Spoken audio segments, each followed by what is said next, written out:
Bonjour et bienvenue, je m'appelle Jean-Jérôme et je fais partie de l'équipe support du produit i2 en France.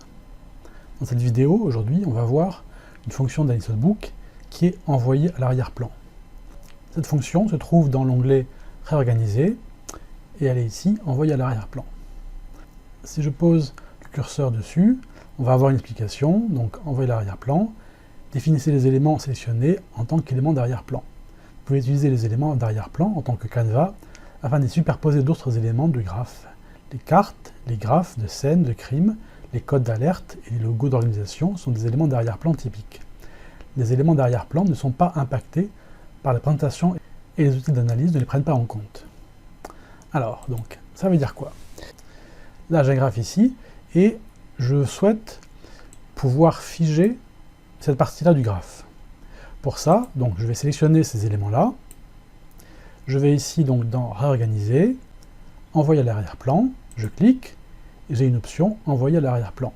Je clique dessus. Voilà. Visuellement, il n'y a pas eu de changement. Par contre, si j'essaie de sélectionner toute cette partie-là du graphe, vous voyez que seuls les éléments qui n'ont pas été envoyés à l'arrière-plan sont sélectionnables. Là, si j'essaie ici de sélectionner cet élément-là ou cet élément-là, je ne peux pas. J'ai beau cliquer dessus, ça ne marche pas. Alors, par contre, d'autres éléments, comme ceux-là, que je n'avais pas envoyés à l'arrière-plan, eux, je peux les sélectionner. Donc là, l'impact, c'est que les éléments que j'ai envoyés à l'arrière-plan, ils sont figés. Là, si je demande à changer la présentation en réseau, pour par exemple choisir la présentation circulaire, je clique dessus, et vous voyez donc, j'ai bien ces informations-là qui sont en format circulaire. Par contre, ces informations-là, ces entités-là, entités liens, qui ont été envoyées à l'arrière-plan, sont figées. Là, si je prends groupe, par exemple encore, voilà, pareil, les éléments là sont figés. Donc là, je peux revenir en queue de pan compact, par exemple. Alors, première question, comment faire pour enlever le fait qu'un élément, qu'un ou plusieurs éléments soient en arrière-plan? Là, actuellement, si j'essaie de sélectionner cet élément-là, je ne peux pas. J'ai beau faire un clic gauche, rien ne se passe. Par contre, ici, je peux bien sélectionner l'élément. Donc là, je veux prendre cet élément-là, et je veux l'enlever de l'arrière-plan. Pour ça, je fais un clic droit, et vous voyez, j'ai plusieurs options. Envoyer à l'arrière-plan, envoyer vers l'arrière, mettre au premier plan. Donc là, si je veux l'enlever de l'arrière-plan, je clique sur mettre au premier plan, et à ce moment-là, l'élément revient au premier plan. Donc là, je peux à nouveau le sélectionner, uniquement celui-là, puisque les autres sont toujours à l'arrière-plan. Ceux-là, par contre, ne faisaient pas partie de l'arrière-plan, donc je peux toujours le sélectionner. Et celui-là, donc, que j'ai enlevé de l'arrière-plan, je peux à nouveau le sélectionner. Si maintenant je veux tout enlever de l'arrière-plan, pour ça, je vais ici dans Envoyer à l'arrière-plan, donc qui est toujours dans l'onglet Réorganiser, Envoyer à l'arrière-plan, je clique, et là j'ai l'option de tout mettre au premier plan. Je clique, voilà, et donc tous les éléments qui étaient en arrière-plan sont redevenus des éléments en quelque sorte standards, ou des éléments au premier plan, que je peux sélectionner, que je peux déplacer. Là, je vais créer un nouveau graphe, et comme on l'a vu dans le texte d'aide, on peut utiliser le fait d'envoyer des éléments à l'arrière-plan pour utiliser des cartes ou des plans. Donc là, par exemple, je vais aller importer un plan d'un appartement. Donc ici, j'ai un plan d'appartement, et ce plan d'appartement, on va dire que c'est le plan d'appartement dans lequel il y a eu un problème. Voilà, ok, ajuster la fenêtre. Et sur ce plan, je vais positionner des éléments. Donc je vais positionner des personnes, des téléphones, ainsi de suite. Mais là, le problème, c'est que si je prends par exemple un homme et que je dis ben, l'homme a été trouvé à la cuisine, la femme a été trouvée sur le balcon, un deuxième homme a été trouvé dans les WC, d'accord? Si ici, par erreur, je clique sur une nouvelle présentation, voilà, en fait, il m'a perdu la position des personnes que j'avais mis sur le plan. Donc ce que je veux, c'est commencer par figer tout le plan sur mon graphe. Pour ça, je sélectionne le plan et je fais Envoyer à l'arrière-plan. Voilà. Donc là, maintenant, ce plan-là, il est figé. J'ai beau cliquer dessus pour essayer de le déplacer, je ne peux pas.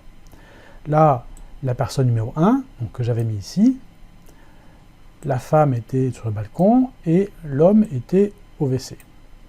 Pareil, je vais pouvoir les sélectionner, faire Envoyer à l'arrière-plan, Envoyer à l'arrière-plan, et voilà. Donc là, maintenant, ces personnes-là, elles sont figées.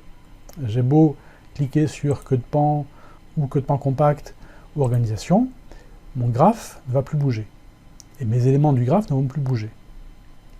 Mais je peux évidemment déplacer, enfin si je souhaite quand même les déplacer, Si par exemple la femme n'était pas ici mais était ailleurs, je fais un clic droit, je fais mettre au premier plan, je la prends, là je peux la déplacer maintenant, et je peux à nouveau la mettre à l'arrière-plan. Alors on ne peut pas le faire depuis un clic droit, là si je fais un clic droit, vous voyez que j'ai renommé, ajouté, mais par contre je n'ai pas la possibilité de l'envoyer à l'arrière-plan. Donc pour ça, donc je la sélectionne, envoyer à l'arrière-plan, envoyer à l'arrière-plan. Vous avez vu que dans les clics droits, il y a d'autres options. J'ai amené au premier plan, envoyer à l'arrière-plan, amener vers l'avant, amener vers l'arrière. Parce que l'arrière-plan, en fait, on peut avoir plusieurs niveaux, plusieurs couches d'arrière-plan. Et on peut, comme ça, jouer sur le fait que tel élément du graphe ou tel élément de l'arrière-plan soit au-dessus des autres ou en dessous des autres. Là, si je fais envoyer vers l'arrière, il a disparu. Il a disparu parce que, en fait, il a été envoyé, il a été déplacé en dessous de la couche qui contient le plan de l'appartement. Donc là, ce que je veux, pour faire apparaître la personne, c'est je vais changer le niveau ou l'ordre, on va dire, du plan de l'appartement, clic droit, et envoyer vers l'arrière. Voilà. On peut faire ça aussi, par exemple, sur des plans d'avion. Là, si je fais un nouveau graphe, j'avais préparé donc aussi un plan d'avion, donc plan d'avion. Donc là aussi, je veux pouvoir figer ce plan, donc je vais envoyer à l'arrière-plan, ok, voilà. Et donc là, maintenant, je vais pouvoir mettre des personnes, donc là, donc juste, vous voyez que là, si je veux prendre un homme, je vais devoir changer, puisqu'ici, par défaut, c'est l'objet OLE comme type d'élément qui est sélectionné, donc là, je vais prendre mon type d'objet qui est un objet icône. Donc là, maintenant, si je prends la personne, je clique ici, l'homme 1, la femme numéro 2, l'homme numéro 3, ainsi de suite. Et pareil, il faut faire attention, si je veux figer la position de ces personnes sur la carte de l'avion, sur le plan de l'avion, je vais devoir les sélectionner et les envoyer à l'arrière-plan. Donc, en fait, quand vous devez travailler comme ça sur des plans et positionner des éléments sur le plan, dès que vous avez positionné une entité sur le plan, il faut tout de suite l'envoyer à l'arrière-plan pour éviter qu'un clic malencontreux sur la réorganisation du graphe chamboule complètement le positionnement des éléments. Voilà. Autre exemple aussi d'utilisation de l'envoi à l'arrière-plan, c'est sur un plan de rue. Donc là, toujours un exemple. Voilà, le plan géographique.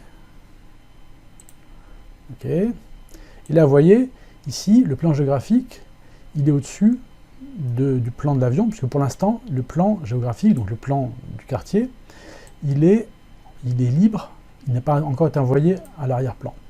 Donc je vais l'envoyer à l'arrière-plan, envoyer à l'arrière-plan, et envoyer à l'arrière-plan. Et là, il est au-dessus de l'avion. Imaginons que je souhaite le mettre en dessous de l'avion. Je fais un clic droit, je fais mettre à l'arrière-plan, et voilà. Attention, parce que même si je l'envoie à l'arrière-plan, là, je ne peux plus le déplacer. Donc, si je veux le déplacer, il faut d'abord que je le mette au premier plan. Voilà. Je vais le déplacer où je veux, donc là, on va dire par exemple ici, pour que ça recouvre un petit peu, mais pas trop. Et là, je vais pouvoir le mettre à l'arrière-plan. Envoyer à l'arrière-plan, envoyer à l'arrière-plan. Et donc là, clic droit, envoyer à l'arrière-plan. Très bien. Et ici, une fois qu'on est sur le plan du quartier, là, on va pouvoir mettre, par exemple, des véhicules, des voitures. Donc, encore une fois, je dois choisir le type d'entité icône. Icône, je prends la voiture, et voilà, il y avait une voiture ici. Il y avait un bureau qui était ici, peu importe. Et encore une fois, donc, pour pas que ça bouge, on choisit, on sélectionne les éléments, et on les envoie à l'arrière-plan. Voilà. En sachant évidemment qu'on peut mélanger les deux, c'est-à-dire on peut très bien avoir des entités, des liens qui, eux, sont classiques. Donc là, par exemple, si je prends ici des entités, des liens au hasard sur recherche chemin, je prends ça, graphe 3, voilà. Et ceux-là, je peux les déplacer. Et vous voyez que j'ai un lien qui a été créé avec femme 1, parce que sur mon graphe d'exemple qui s'appelait recherche chemin, j'ai une entité qui s'appelle femme 1, et cette femme 1, je la retrouve ici sur mon graphe numéro 3, où par défaut le nom de la personne est aussi femme 1, donc il m'a créé des liens automatiquement avec la femme. Donc, même si l'entité ici, femme1, fait partie de l'arrière-plan et donc est figée, les liens marchent quand même. Donc on peut très bien définir des liens avec cette entité. On peut définir des liens. On peut définir des liens une fois que l'entité n'est pas en mode arrière-plan. Puisque là, par exemple, si je crée ici une nouvelle entité homme, et que je veux créer un lien entre cette entité homme 4 et la femme numéro 1, donc je fais lien. Ici, ça ne marche pas. Ça ne marche pas parce que l'entité femme 1, comme elle fait partie de l'arrière-plan, elle est en quelque sorte figée et on ne peut rien faire directement dessus. Si je veux rajouter un lien entre homme 4 et femme 1, je vais devoir enlever femme 1 de l'arrière-plan, donc clic droit, mettre au premier plan, voilà. Là, je crée un lien entre la femme 1 et l'homme 4, ok. Et maintenant, je vais renvoyer la femme 1 à l'arrière-plan. Donc, réorganiser, envoyer l'arrière-plan et envoyer l'arrière-plan. Voilà. Donc, le lien existe, il marche très bien, il n'y a pas de souci, mais je ne peux déplacer que l'entité ou les entités qui ne sont pas sur l'arrière-plan. Voilà, j'espère que cette présentation de la fonction envoyer l'arrière-plan était claire. Si vous avez des questions, n'hésitez pas à rajouter des commentaires sous cette vidéo. Merci, au revoir.